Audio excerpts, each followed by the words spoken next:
আজকেও ইবাদত না করলেও অতীতের সওয়াবগুলোর মতো আজকেও সওয়াব লিপিবদ্ধ। এজন্য বলেন ইবাদত করবেন নি? সবাই বলেন আল্লাহ তৌফিক দান করুন। তাহলে দোয়া করা, বলেন ইবাদত, দোয়া করা এই যুগে ইবাদত করা নবীর কাছে কি করা সমতুল্য? হিজরত করার। আর আরেকটা জানলাম, নিয়মিত সুন্দর ইবাদত যদি করতে পারি, হঠাৎ অসুস্থ হয়ে গেল, আল্লাহ মায়া করে ওই ইবাদত করাকালীন যে সওয়াবটা আল্লাহ দিতেন, ওজরের কারণে শুয়ে আছি, আল্লাহ সওয়াব বন্ধ করবেন না।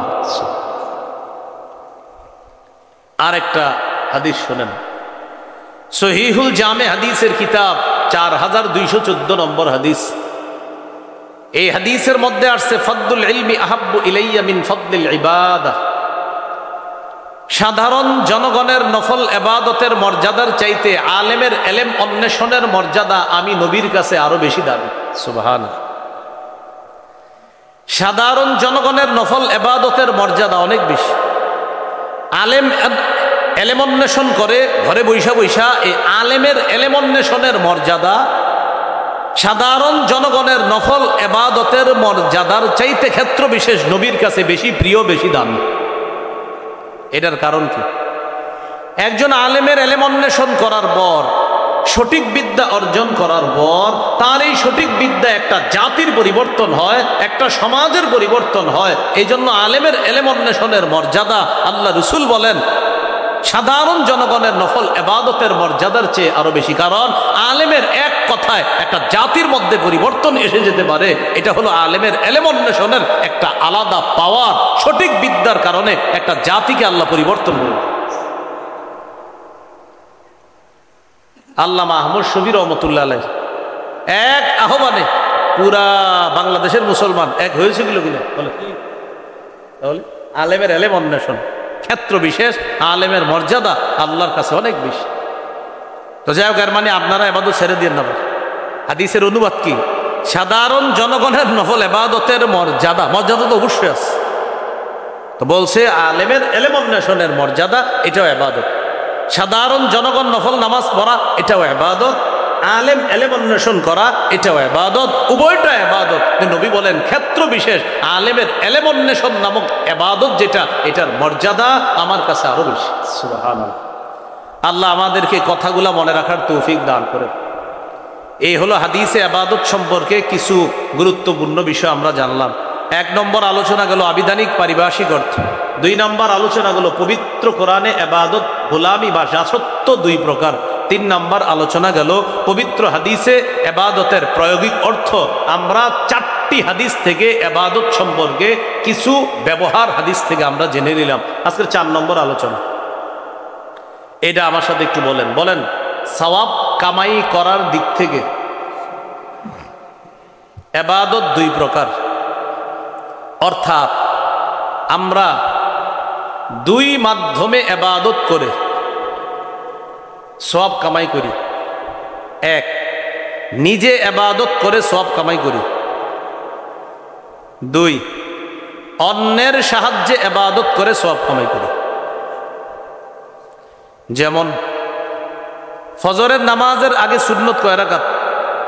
জোহরের আগে, জোহরের পরে, ফজরের আগে 2, জোহরের আগে 4, হলো কত? জোহরের পরে 2 হলো কত? মাগরিবের পরে 2 কত হলো? এশার পরে 2 কত হলো? 12।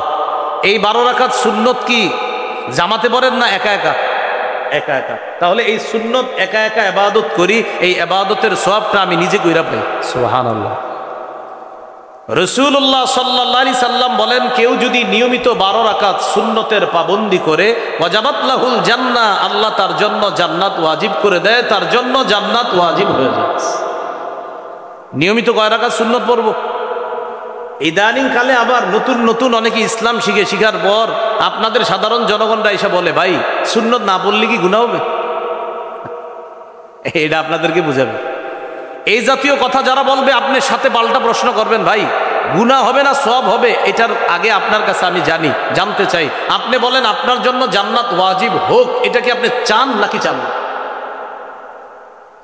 এখন বলেন মুসলমান হইলে কি বলবে? জান্নাত ওয়াজিব হোক, এটাই চাই। কিন্তু এটা বলবে না কখনো যে জান্নাত ওয়াজিব হোক, এটা আমি চাই না। যদি কেউ এসে আপনাকে বলে ভাই সুন্নত না বললে কি গুনাহ হবে, আপনি এত সুন্নত সুন্নত করেন কেন, আপনি পাল্টা প্রশ্ন করবেন আপনার জান্নাত ওয়াজিব হোক এটা আপনি চান কিনা। যদি বলেন হ্যাঁ, মুসলমান হিসাবে তো হাই বলবে, আর যদি না বলে তাহলে তো আপনি বলবেন ভাই আপনি যেহেতু নাই বলছেন আপনার সাথে কথা নাই আমার। যদি বলে হ্যাঁ আমি চাই তাহলে বলবেন তো নিয়মিত 12 রাকাত সুন্নত পড়বেন। হাদিসে আসছে কেউ যদি নিয়মিত 12 রাকাত সুন্নতের পাবন্দি করে ওয়াজাবাত লাহুল জান্নাত, তার জন্য জান্নাত ওয়াজিব হয়। তাহলে বলেন সুন্নত সম্পর্কে প্রশ্ন না আমল? বলে না, সুন্নত সম্পর্কে প্রশ্ন হবে না আমল হবে? আমল হবে। মানে অর্থাৎ আপনি যাতে বলেন না আপনি সুন্নত পড়েন না কিচ্ছু হবে না, মানে এরকম একটা অবস্থা। আল্লাহ আমাদেরকে হেফাজত করেন। যারা নিয়মিত সুন্নত ছেড়ে দেয়, সুন্নত ছাড়তে ছাড়তে এক পর্যায়ে ওরা ফরজও ছেড়ে দিবে, মনে রাখবে। এই জন্য সুন্নতগুলোও গুরুত্ব দিব, ফরজগুলোর তো গুরুত্ব দিতেই হবে, কোনো সন্দেহ নেই। সফরে থাকলে ভিন্ন মাসালা, কিন্তু আপনি যখন কোনো কাজ কর্ম নাই, সফরে নাই, তখন আপনি এই মাসালা এই প্রশ্ন কেন জিজ্ঞাসা করেন ভাই সুন্নত কি পড়তেই হবে? আমি জানতে চাই আপনি সুন্নতটা না পড়ে করবেনটা কি সেটা বলুন। আপনি এত কি কাজ আছে যে আপনি সুন্নত পড়বেন না? এটা আইসা জিজ্ঞাসা কখন ইমাম সাহেবরে আপনার 1টা বাজার 10 মিনিট আগে, জামাত হলো 1:30টায়, মানে জামাতের এখনো 40 মিনিট বাকি আছে। ওই টাইমে আইসা কয় হুজুর সুন্নত না বললে কি কিচ্ছু হবে? আরে ভাই 40 মিনিট তো এখনো আছে, আপনি কি করবেন সেটা বলেন। কিছু করবে না, উনি ফিতনা করবে এলাকায়, এটাই উদ্দেশ্য।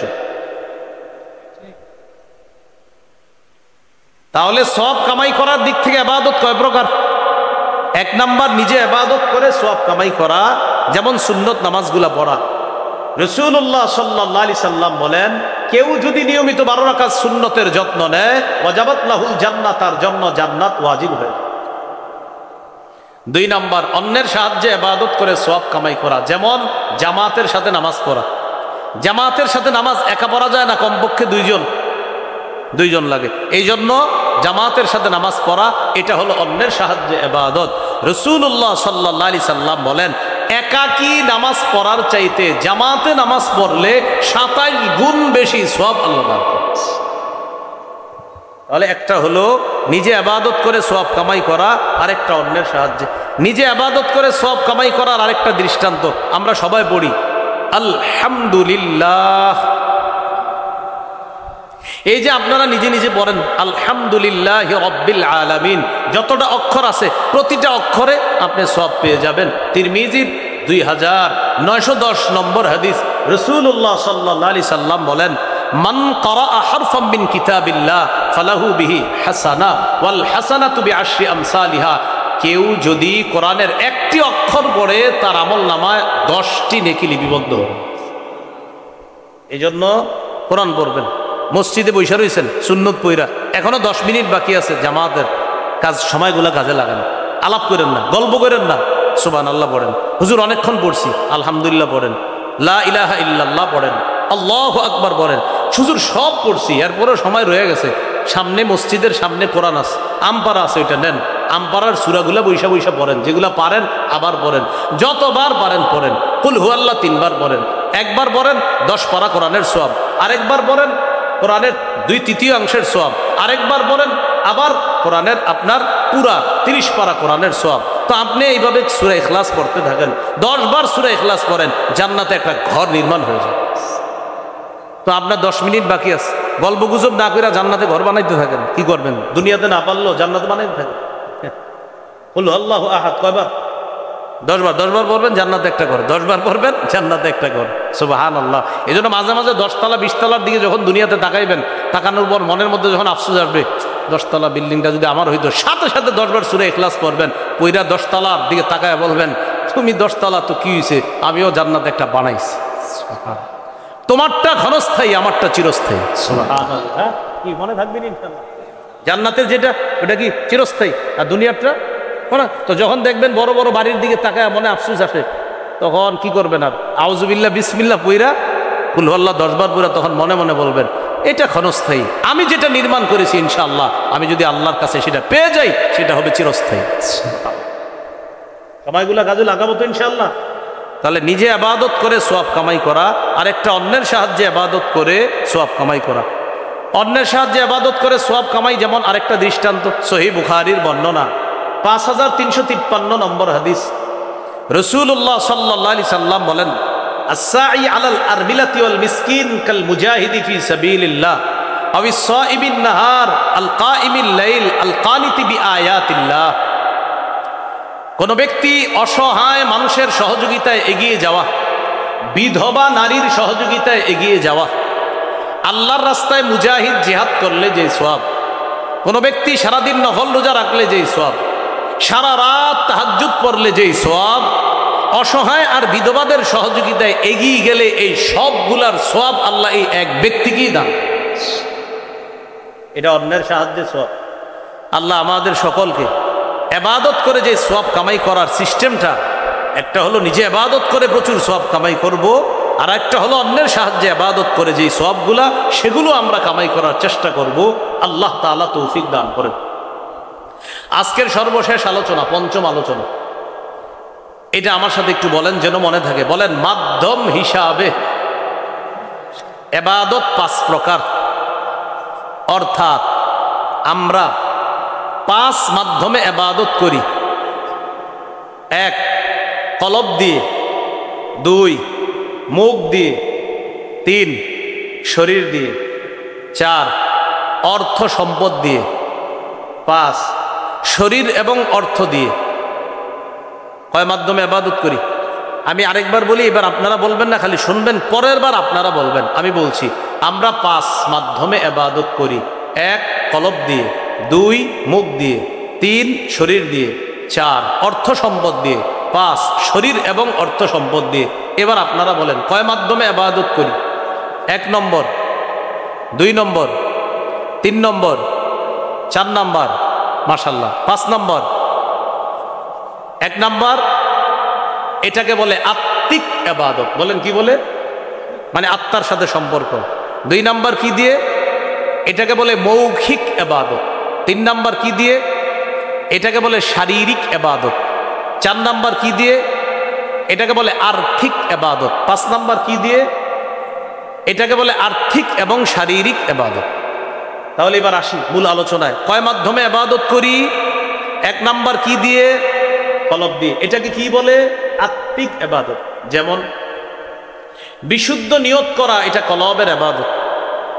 এশার নামাজ পড়ার জন্য বের হয়েছেন, মসজিদে এসে এশার নামাজ পড়বেন, ঘর থেকে আজান শোনার পর শুধু নিয়ত করলেন এখনই বের হবো এশার নামাজ পড়ার জন্য। নিয়ত করার সাথে সাথে এই নিয়তটা ইবাদতে গণ্য হয়ে সওয়াব পেয়ে গেছেন। সহিহ বুখারীর 1 নম্বর হাদিস, ইন্নামাল আমালু বিন্নিয়াত, আমলের প্রতিদান নিয়তের সাথে। আমলের প্রতিদান নিয়তের সাথে। কিসের সাথে? নিয়তের। এখানে অনেক ছাত্র আছে, এই মাদ্রাসার ছাত্র যারা আছি মনে রাখবো, আমরা যারা পড়াশোনা করব মৌলিক 4টি নিয়ত থাকতে হবে আমাদের। বলেন, এলমে দ্বীন অর্জন করব, কয় নিয়ত থাকবে? 4 নিয়ত। 1 নম্বর নিয়ত আল্লাহকে খুশি করা। 1 নম্বর নিয়ত কাকে খুশি করা? আল্লাহকে খুশি করা। এটা 1 নম্বর নিয়ত থাকবে, আল্লাহকে খুশি করা। না, আল্লাহর খুশি ছাড়া আপনি এলেম অর্জন করতে পারবেন না। নাসাইর হাদিস 3140 নম্বর হাদিস, রাসূলুল্লাহ সাল্লাল্লাহু আলাইহি সাল্লাম বলেন, ইন্নাল্লাহা লা ইয়াকবালু মিনাল আমালি ইল্লা মা কানা লাহু খালিসা ওয়া বাতুগিয়া বিহি ওয়াজহুহু। আল্লাহ ততক্ষণ বান্দার ইবাদত আমল কবুল করেন না যতক্ষণ সেটা ইখলাসের সাথে না হবে এবং আল্লাহকে খুশি করার জন্য না হবে। তাহলে বলেন তো, ইলমে দ্বীন অর্জন করব, মৌলিক কয়টা নিয়ত থাকবে? 1 নাম্বার কাকে খুশি করার নিয়ত? আল্লাহকে। 2 নাম্বার, আমি যে ইলম শিখলাম এই ইলম অনুযায়ী আমি আমল করব, এটা 2 নাম্বার নিয়ত। তিরমিজির হাদিস 2416 নম্বর হাদিস, রাসূলুল্লাহ সাল্লাল্লাহু আলাইহি সাল্লাম বলেন, লা তাজুলু কদামা ইবনি আদম হাত্তা ইউসআলা আন খামস। কিয়ামতের ময়দানে আদম সন্তানের 2 পা নড়বে না 5টি প্রশ্ন করার আগ পর্যন্ত। 1 নম্বর প্রশ্ন জীবন সম্পর্কে, 2 নম্বর যৌবন সম্পর্কে, 3 নম্বর সম্পদ সম্পর্কে, মিন আইনা ইকতাসাবা, সম্পদ কোত্থেকে কামাই করেছে। 4 নাম্বার অফিমা আনফাকা, কোথায় ব্যয় করেছে। 3 নাম্বারটা কোথা থেকে আয় করেছে। 4 নাম্বার কোন খাতে ব্যয় করেছে। গুরুত্বপূর্ণ কথা, অনেক মানুষ কামাই করে হালাল কিন্তু খরচ করে হারাম খাতে। হালাল খাতে আপনার কামাই করে, ভালো খাত থেকেই কামাই করে কিন্তু খরচ করে হারাম খাতে। হালাল টাকা কামাই করে জুয়া খেলছে। এখন আপনারা বলেন, হালাল কামাই করে এই যে জুয়া খেললো, ব্যয় কি হালাল হলো না হারাম হলো? মাশাআল্লাহ। হালাল উপার্জন, এই হালাল উপার্জনের মাধ্যমে সে গানের কনসার্টে সহযোগিতা করলো, বলেন তার হালাল দিয়ে যে ব্যয় করলো, ব্যয়ের খাত কি হালাল হলো না হারাম হলো? হারাম হলো। এই জন্য খাত হালাল হতে হবে, ইনকামের উপার্জন যেখান থেকে করা এটাও হালাল হতে হবে, আর যেখানে ব্যয় করা এটাও হালাল হতে হবে। 3 নাম্বার, তুমি কোথা থেকে কামাই করেছো। 4 নাম্বার, কোন খাতে ব্যয় করেছো। 5 নাম্বার প্রশ্ন হবে বিমাজা আমিলা ফিমা আলিমা, যা জেনেছে এই জানা অনুযায়ী আমল করেছে কিনা, এটা হবে 5 নাম্বার প্রশ্ন। তাহলে বলেন তো একটু আপনাদেরকে পরীক্ষা করি, কয় নিয়তে এলমে দিন শিক্ষা করবে? 1, কাকে খুশি করা। 2 নাম্বার, এলেম অনুযায়ী আমল করা। 3 নাম্বার, নিয়ত থাকবে আল্লাহ যদি মুখ দিয়ে বলার যোগ্যতা দান করে, তাহলে মুখ দিয়ে ছাত্রদের সামনে বলা, মুখ দিয়ে মানুষের সামনে বলা, মুখ দিয়ে জুমার মিম্বরে বসে বলা, মুখ দিয়ে আত্মীয় স্বজনকে আমার জানা বিষয়টা বলার চেষ্টা করা, এটা 3 নাম্বার নিয়ত থাকবে। এটা থাকবে 3 নাম্বার নিয়ত। এটাই রসুল সাল্লাল্লাহু আলাইহি সাল্লাম বলেছেন, বাল্লিগু আন্নী ওয়ালাউ আয়া, আমার পক্ষ থেকে একটি আয়াত জানলেও সেটা তোমরা পৌঁছিয়ে দাও। আল্লাহ নবীকে বলেছেন, ইয়া আইয়ুহার রাসূল বাল্লিগ মা উনজিলা ইলাইকা মির রাব্বিক, হে রসুল আপনার কাছে যা অবতীর্ণ করা হয়েছে এটা আপনি প্রচার করেন, তাবলীগ করেন। সহিহ বুখারী 105 নম্বর হাদিস, রাসূলুল্লাহ সাল্লাল্লাহু আলাইহি সাল্লাম বললেন, আলা হাল বাল্লাগতু, ও সাহাবীরা আমাকে আল্লাহ যা পৌঁছাইতে বলেছেন আমি কি তা পৌঁছিয়েছি? সাহাবীরা বললেন, অবশ্যই পৌঁছিয়েছেন। আবার বললেন, আলা হাল বাল্লাগতু, এই শোনো আমি কি আমার উপর অর্পিত দায়িত্ব তোমাদের কাছে পৌঁছিয়েছি? সাহাবীরা বললেন, পৌঁছিয়েছেন। আবার বললেন, আলা হাল বাল্লাগতু, এই শোনো আমি কি আমার দায়িত্ব পৌঁছিয়েছি? সাহাবীরা বললেন, পৌঁছিয়েছেন। 3বারই বললেন, আল্লাহুম্মা শাহাদ, আল্লাহ আপনি সাক্ষী থাকেন, আল্লাহ আপনি সাক্ষী থাকেন, আল্লাহ আপনি সাক্ষী থাকেন। ওরা বলছে আপনার যে দায়িত্ব আমাকে আপনি দিয়েছেন এটা আমি যথাযথভাবে পৌঁছিয়ে দিয়েছি। এবার নবী সাহাবীদেরকে বললেন, শোনো, লিউবাল্লিগিশ শাহিদুল গায়বা ওয়া ফি রিওয়ায়া মিনকুমুল গায়বা, এখানে তোমরা যারা উপস্থিত আছো, তোমাদের উপস্থিত যারা আছে তারা যেন আমার এই বাণীগুলো অনুপস্থিতদের কাছে প্রচার করে দেয়, পৌঁছায়। তাহলে বলেন তো কয় নিয়তে এলেম শিখা? 1, কাকে খুশি করা। 2 নাম্বার, এলেম অনুযায়ী।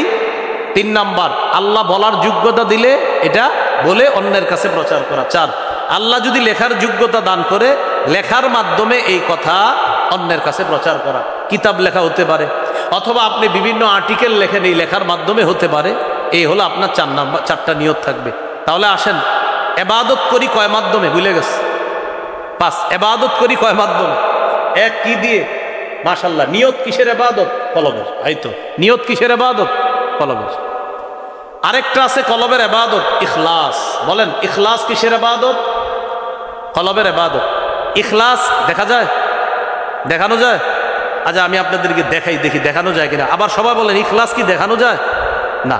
ইখলাস কি দেখা যায়? বলেন না। ইখলাস দেখা যায়? দেখানো যায়? ইখলাস আছে না নাই শুধু কে দেখবে? আল্লাহ দেখবে। এবার ইখলাস যে দেখানো যায় না, দেখেন আমরা একটু আপনাদের সাথে একটু বলি। পবিত্র কোরআনে যতগুলো সূরা আছে সব সূরার নাম সূরার মধ্যে পেয়ে যাবেন খুঁজলে, তালাশ করলে। যেমন কুল আউযু বিরাব্বিন নাস, বলেন তো আপনারা সূরার নাম কি? কুল আউযু বিরাব্বিল ফালাক, সূরার নাম কি? তাহলে নাম ফালাক, সূরার মধ্যে ফালাক আছে কিনা? মাশাআল্লাহ। তাব্বাত ইয়াদা আবি লাহাব, সূরার নাম কি? লাহাব আসেনি সূরায়? আচ্ছা। ইযা জাআ নাসরুল্লাহি ওয়াল ফাতহ, সূরার নাম কি? নাসর আসেনি? কুল ইয়া আইয়ুহাল কাফিরুন, সূরার নাম? সূরার মধ্যে কাফিরুন আছে? আচ্ছা। ইন্না আ'তাইনাকাল কাউসার, সূরার নাম? আরাআইতাল্লাযী ইউকাযযিবু বিদ্দীন, শেষ আয়াত হলো ওয়ায়ামনাউনাল মাউন, সূরার নাম? লিইলাফি কুরাইশ, সূরার নাম? আলাম তারা কাইফা ফাআলা রাব্বুকা বিআসহাবিল, সূরার নাম? সূরার মধ্যে ফিল আসেনি? একটা সূরা আমি থুয়ে গেছি, কোনটা? হ্যাঁ বলেন সবাই কি? এবার সূরার নাম কি দেখি, ইখলাস সূরার মধ্যে আছে কিনা আমি পড়ি। কুল হুয়াল্লাহু আহাদ, পাইলাম না। আল্লাহুস সামাদ, লাম ইয়ালিদ ওয়া লাম ইউলাদ ওয়া লাম ইয়াকুল লাহু কুফুয়ান আহাদ। কই? কেন নাই? আসলে আছে। আসলে বলেন সবাই কি বলেন? আসলে, কিন্তু সরাসরি নাই। আল্লাহ বুঝাইতে চায়, বান্দা সূরার নাম ইখলাস, সূরার মধ্যে ইখলাস শব্দটা আমি আল্লাহ রাখি নাই কেন জানো? তোমাদেরকে শিক্ষা দিলাম ইখলাস দেখানো যায় না, ইখলাস দেখা যায় না, এটা লালন ধালন পালন করতে হয়, এটা শুধু আমি আল্লাহ দেখি। মনে থাকবি নি? আপনাদের কিন্তু খুব সুন্দর একটা জিনিস শিখিয়ে দিছি, ইখলাস এটা দেখা যায় না, এটা দেখানো যায় না, তো আল্লাহ শিখিয়ে দিলেন সূরার নাম ইখলাস। সূরার মধ্যে তোমরা পরতে পরতে ইখলাস পাবা, কিন্তু ডাইরেক্ট শব্দটা পাবা না। কুল হুয়াল্লাহু আহাদ আয়াত ইখলাস পাবা, খুঁজো যে আল্লাহ এক, এটা মন থেকে থাকতে হবে আল্লাহ এক, মানে ইখলাসের সাথে হতে হবে। আল্লাহুস সামাদ আল্লাহ অমুখাপেক্ষী, এটা ইখলাসের সাথে হতে হবে। লাম ইয়ালিদ ওয়া লাম ইউলাদ তিনি জন্ম দেন না, জন্ম নেন না, এই বিশ্বাস ইখলাসের সাথে হতে হবে। ওয়ালাম ইয়াকুল্লাহু কুফুয়ান আহাদ তার সমকক্ষ কেউ নাই, এটা ইখলাসের সাথে হতে হবে। তো আল্লাহ বুঝাইতে চায় ইখলাসের সাথে হবে, এটা কোথায়?